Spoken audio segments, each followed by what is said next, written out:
Hey, Algebra 1A people, Mr. Hayward here. This week we are jumping to 5.6. Just a reminder, since last week we left off on 5.3. 5.4 just talked about special cases, which I kind of threw in as we did 5.1, 2, and 3.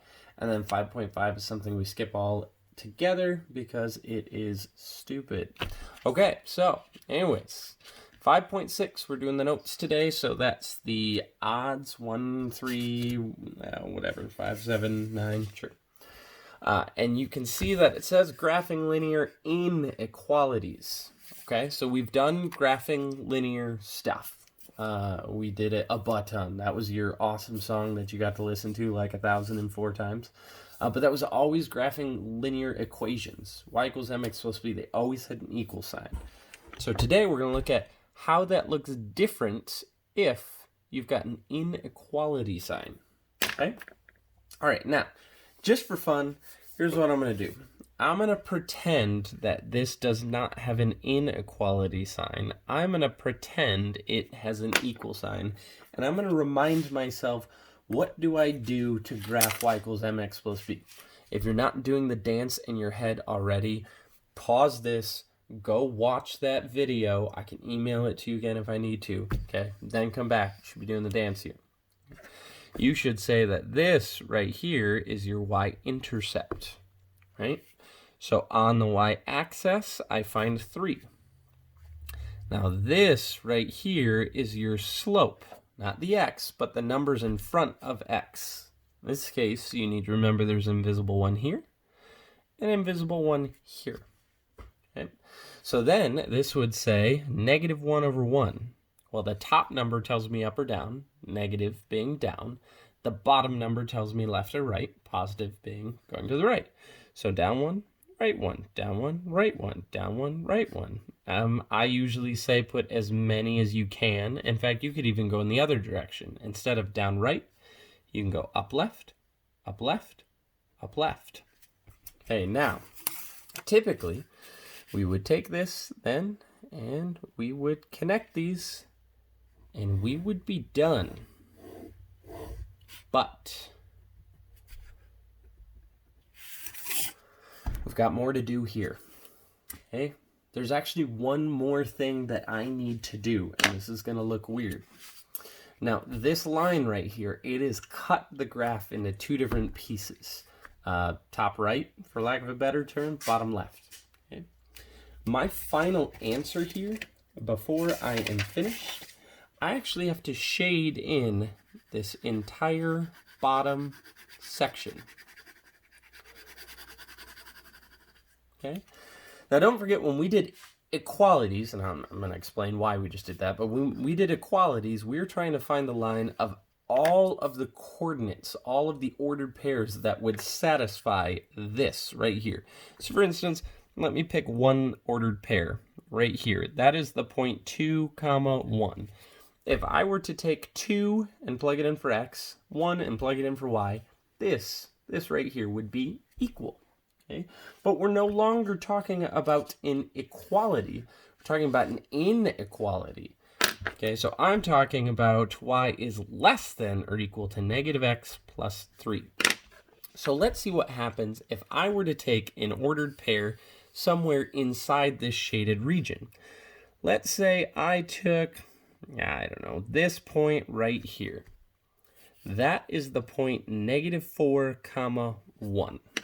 That's this point right here.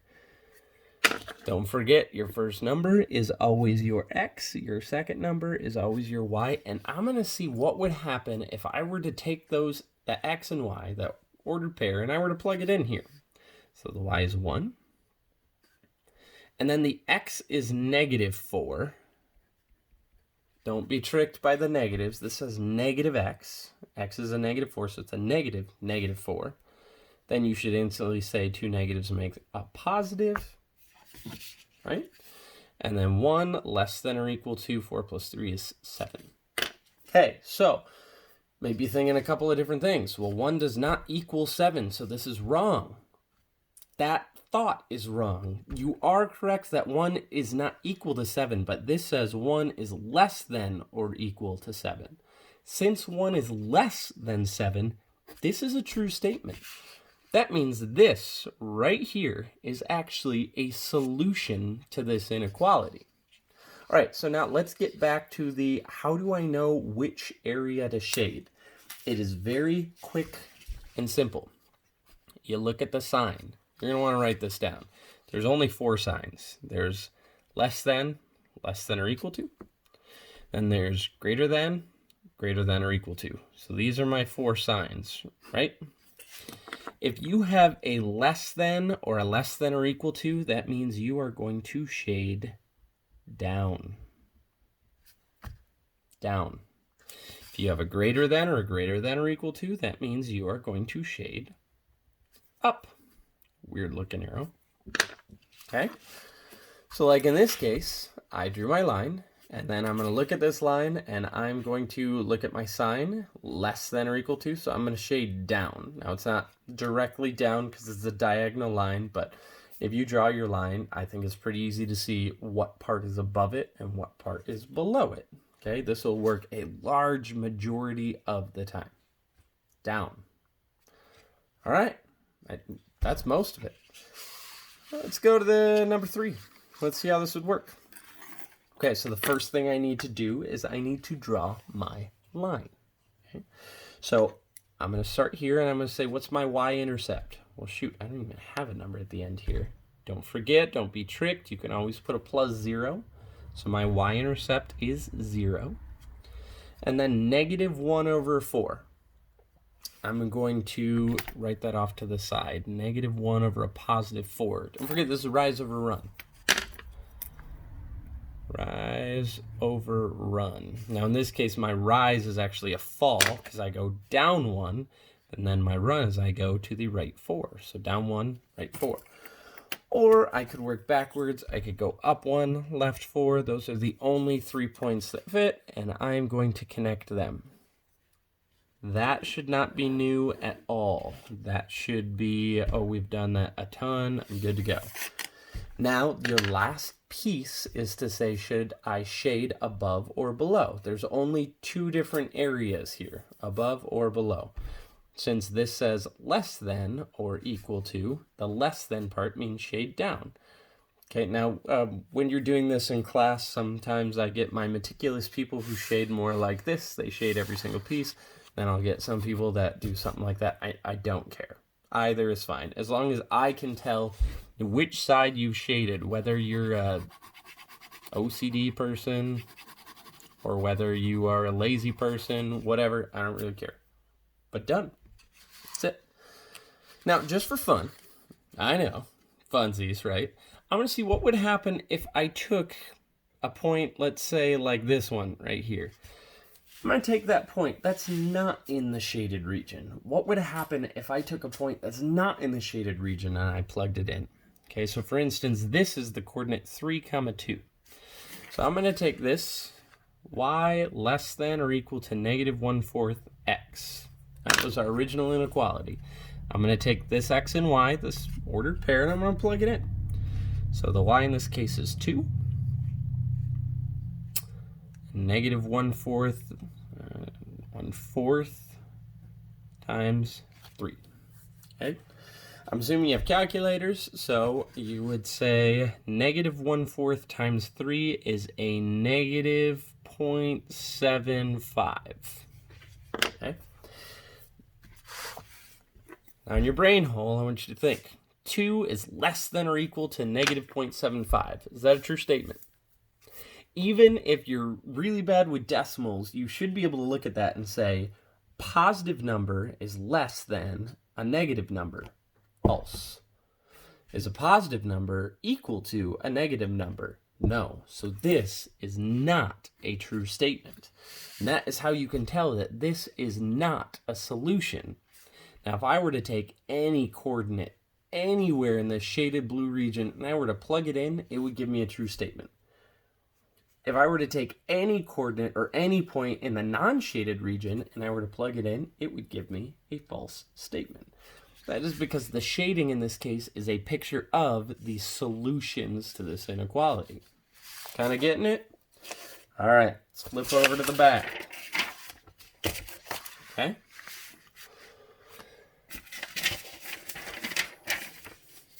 Now, graphing, just like we did before, you should say I'm going to start with my y-intercept, since this is y equals mx plus b.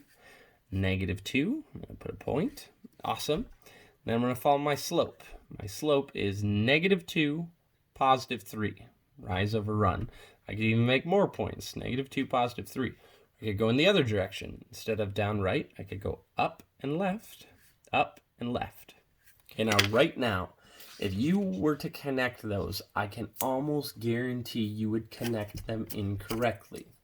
Because I haven't taught you how to connect them correctly, which is a weird statement, but let me show you.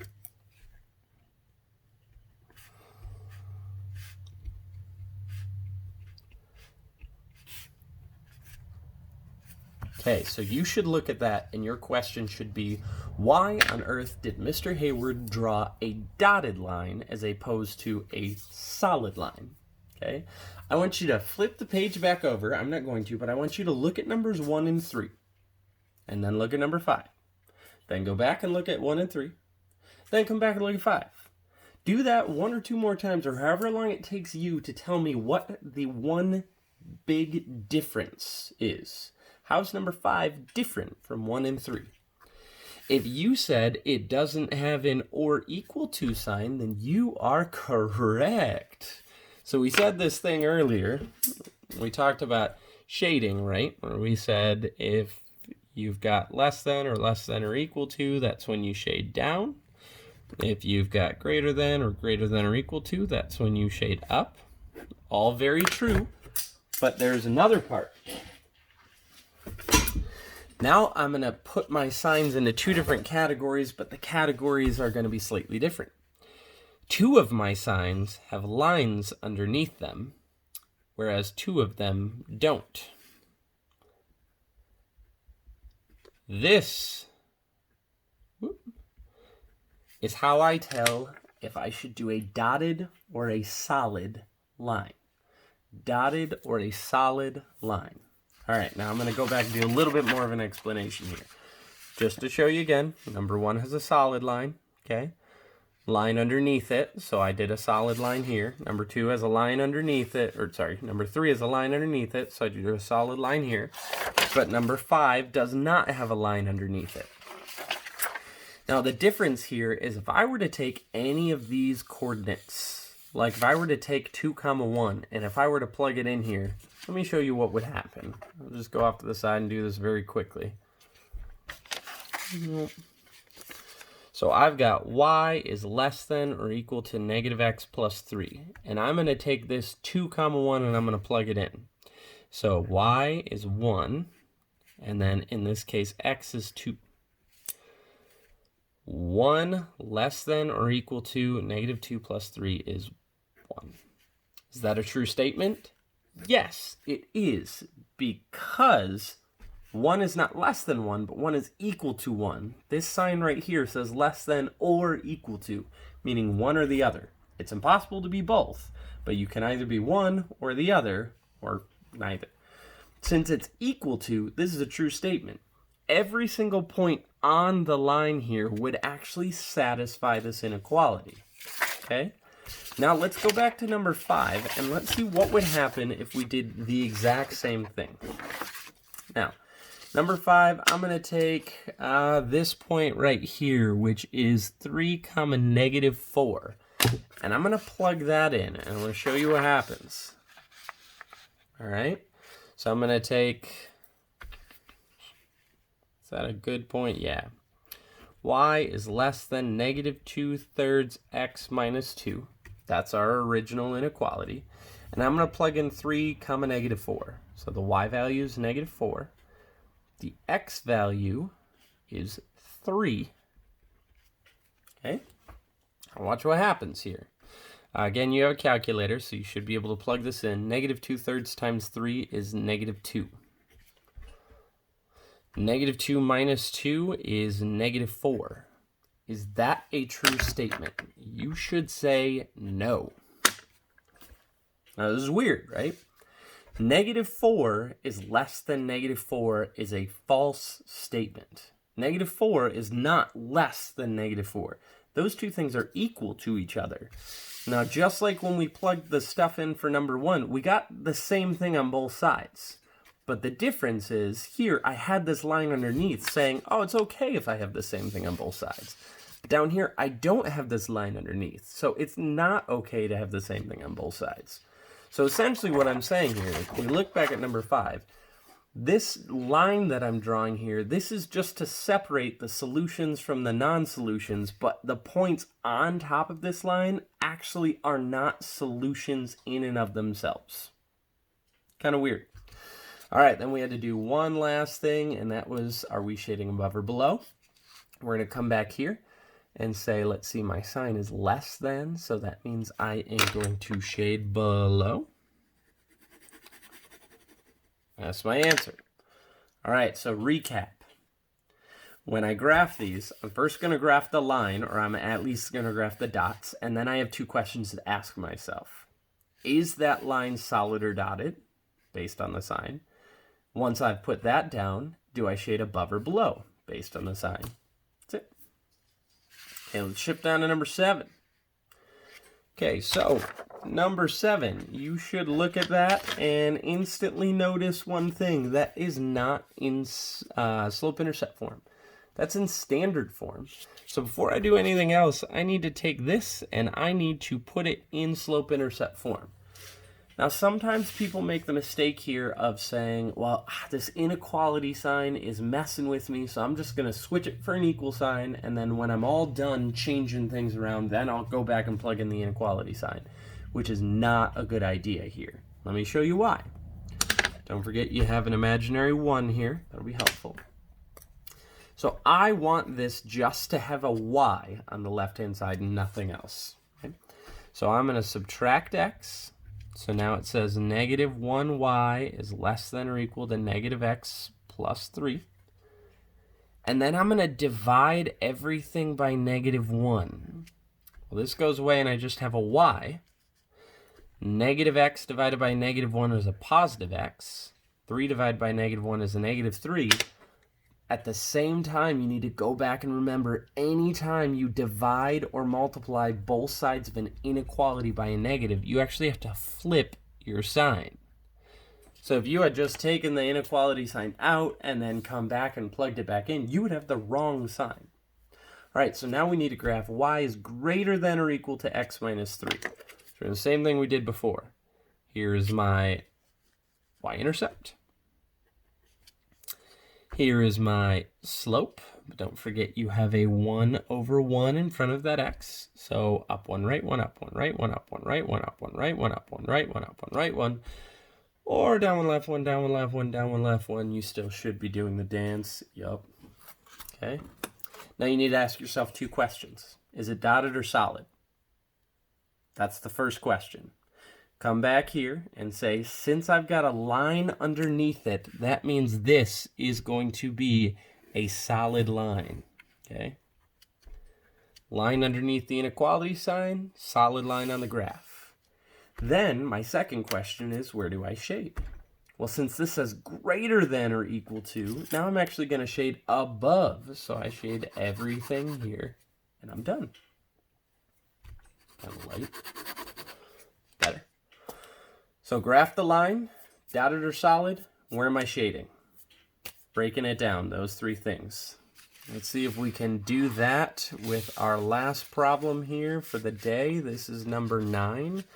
3x minus 4y is less than 20. Hopefully you can already see not in slope-intercept form, so I'm going to have to do a little bit more work, but that's okay. We are all smart. You can all do it. I believe in you. So 3x minus 4y less than 20. Before I do anything else, I need to change that into slope-intercept form. So I'm going to subtract 3x from both sides. So I get negative 4y is less than negative 3x plus 20. Don't forget these two things are not like terms, so I cannot squish them together. Then to get the y by itself, I'm going to divide away that negative 4. Don't forget, anytime you multiply or divide by a negative, flip your sign. Negative 3 divided by a negative 4 is just a positive 3 over 4. 2 negatives makes a positive. 20 divided by negative 4 is a negative 5. So now this is really what I want to graph. Y is greater than 3/4 x minus 5. I'm going to start at negative 5. And then I'm going to follow my slope of 3/4, meaning up 3 over 4. Up 3 over, poop. Don't have any room. Okay. So now I know my line's going to be right here. 2 questions. Is it dotted or solid? You should look at the sign, the inequality sign. That'll answer both of those questions. There's no or equal to line. That means it's dotted. So I'm going to draw a dotted line to signify the fact that everything on that line is actually not a solution. Now my second question is, do I shade above or below? This says greater than, so I shade above. And I am done. One last recap of how to graph linear inequalities. You're going to do the exact same thing you would do as with an equation to find your line. Then you have to look at the inequality sign to say, is it dotted or solid? And then do I shade above or below? And then the one other big thing that trips people up is don't forget this. Anytime you multiply or divide by a negative, you got to flip that sign. That'll mess with you. All right, that's it for today. The evens are practice. Give those a shot. I will post that video on Wednesday. Miss y'all.